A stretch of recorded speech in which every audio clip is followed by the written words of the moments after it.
With warmer weather on the way, I thought there was no better time than the present to really fix up my back patio space. With a budget of only $300, I'm gonna share with you guys my best tips and tricks to sprucing up your outdoor space in a beautiful but budget-friendly way. Without further ado, let's go ahead and jump right into it.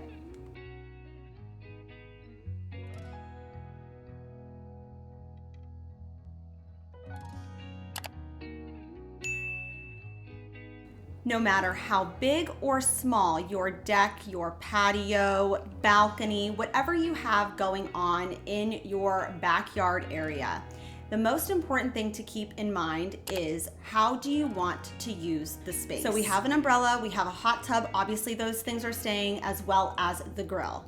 So for me, my priorities were making sure that my family and I had some sort of situation that we could have meals outdoors together and also at least one lounge chair. But before we add any more pieces, this is the perfect opportunity to really clean up the space. So pick up any trash, use my leaf blower. Because I have stamped concrete, our installer recommended to not power wash it because it can remove some of the finish. So I just took a more gentle approach, just soap and water with my hose on a shower setting, and then just taking an outdoor broom, just scrubbing that down and pushing it off into the sides. As well as cleaning, of course, the stamped concrete is to clean all of the other components. Make sure that you know everything that you intend on keeping, and the things that stay really need to be cleaned. The grill wasn't terrible, but could definitely use a refresh. So I will link all of the supplies I use, cleaning supplies, DIY supplies, in the description box below to make sure you guys have all of the resources that you need. Good design really can't happen without proper space planning. So even if you have to move things around, I continue to move things around over and over again until I'm happy with how the space looks visually, but also is functional.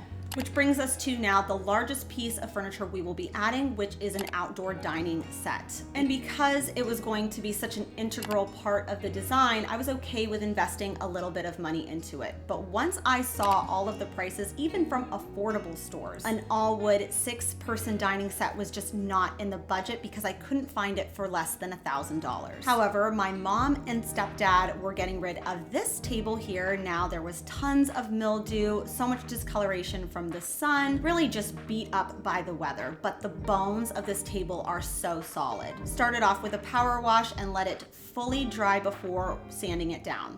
I would never make you guys sit through hours of me sanding, but just know that it is an investment in your time. I usually start out with 80 grit, something a little bit more abrasive, and then I'll finish it off with 220 grit.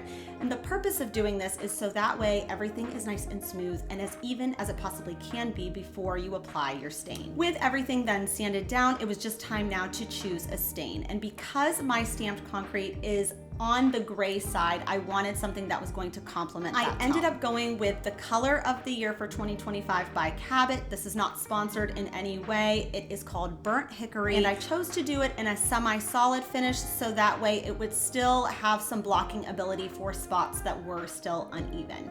To apply the stain, I like to use brushes that, yes, they're a little bit more expensive, but they're an investment in your sanity. When you use a brush that is designed for stain, that is a nice size, it really expedites the process, and because the brush is good quality, you're not going to have bristles falling out all of the time. Because the tabletop and the 6 chairs, everything is slatted, it can be really challenging to get in those nooks and crannies. So the easiest thing I found was to just take an old lint-free towel, just dipping the middle in the stain, and then on either side being able to hold that fabric, pushing that middle section in between so that way everything is really nicely covered. With the table in place, it's just time now to bring the chairs in. Now, you can sit in these chairs without a cushion, but I ended up finding these really beautiful Pottery Barn cushions that were the exact dimensions that I needed for these chairs, and it just makes it so much more comfortable to sit on. The only thing that was wrong with them, one of them was missing the ties that you would tie to the back of the chair, and then there was some pilling happening on pretty much every top. So I just took my fabric shaver. Little things like these are just good to keep on hand so that way when you have a really great piece that you find at the thrift store, the fix is super convenient and easy.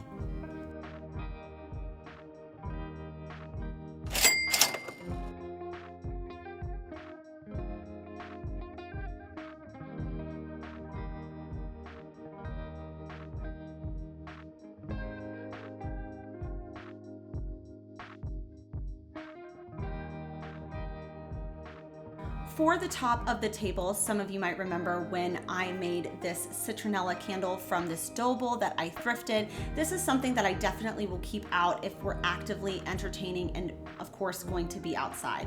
But what I want to place on the table is something that can be out there no matter what, and it's not going to get ruined. I remembered I also thrifted this really beautiful planter at the Goodwill bins, and because everything is priced by the pound and this is considered a glassware item, it ends up being just 25 cents a pound for something like this. The first thing I needed to do was drill a hole through the bottom so that way I would have drainage for the plant that I was planning on using. In order to do that, I used a masonry drill bit. These are super affordable. I believe I bought mine from Amazon for around the $10 price point years ago. And now I'll have adequate drainage for my hydrangeas that they need so they're not just sitting in water.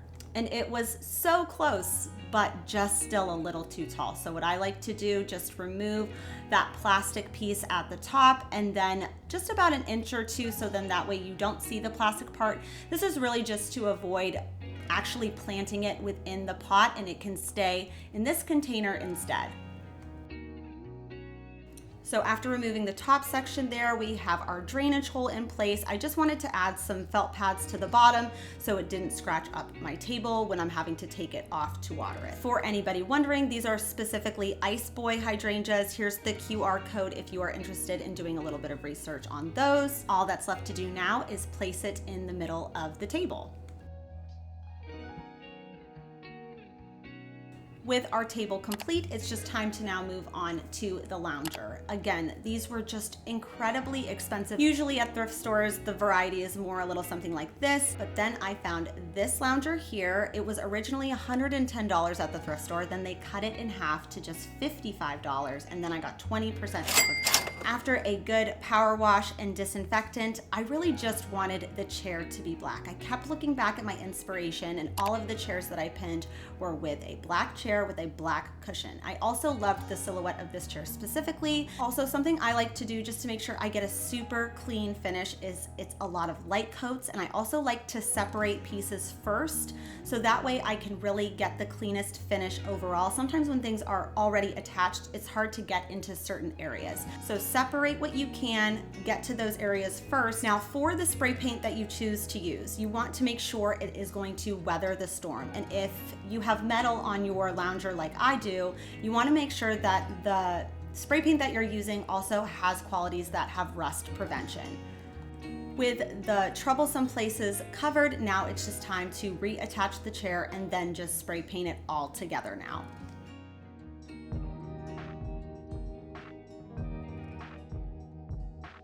With our lounger complete, it's just time now to find a cushion. Now again, I know you don't need a cushion. You could just as easily just put a towel here and that's fine, but I wanted to really make it as comfortable and relaxing as possible. So for several weeks, I kept checking Facebook Marketplace every day for a black lounger cushion. I only needed one, but because they were selling two for $25, I felt that that was a really fair price, especially because they were really in perfect condition. There was no fading, there was no wear and tear to these whatsoever. They were the perfect dimensions. When I did a price comp online, I went to Home Depot. I couldn't find the exact same one, but something similar at Home Depot today is almost $110 for just one, and I paid $25 for two. All that really needed to be done was just to, of course, disinfect it, and then I just take my shop vac just to remove any lint or dust that might be remaining on this cushion. Because I have two and only really need one, I just decided to put the other one in my deck box, and if the one that is sitting on the chair gets wet, I can just swap them out.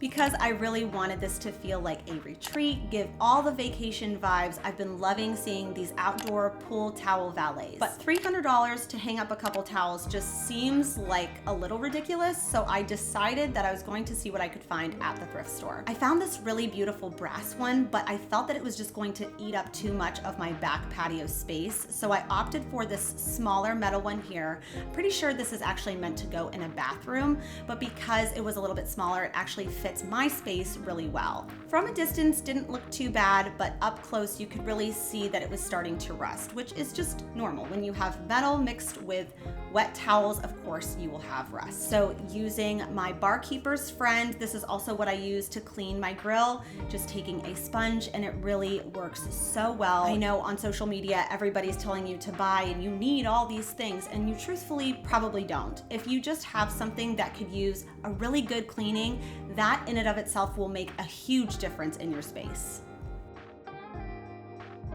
With everything wiped down and clean, I really liked the black iron one from Pottery Barn, so I went in with this high performance enamel spray paint first. These enamel spray paints are really wonderful if you are trying to spray paint something that is constantly interacting with water. I've used this on my bathroom faucet before, and it still looks like the day I spray painted it. From a local nursery, I ended up grabbing these hanging baskets that are geraniums. Also grabbed this tree that I still need to plant in this pot that I just already had. Don't forget to shop your space. You might be able to just shift things around without having to spend any money. To make the grill a little bit nicer to look at, I just added these thrifted planters with some herbs inside, as well as these melamine plates that I found at Crazy Bins. And here's a final look of how everything came together. I'm so happy with the end result. It checked all of my boxes. It looks beautiful, but it's also really functional. With all that being said, that really wraps it up for today. Thank you guys so much for watching. Let me know down in the comments if you found something helpful, and I will see you back here next Sunday. Bye for now.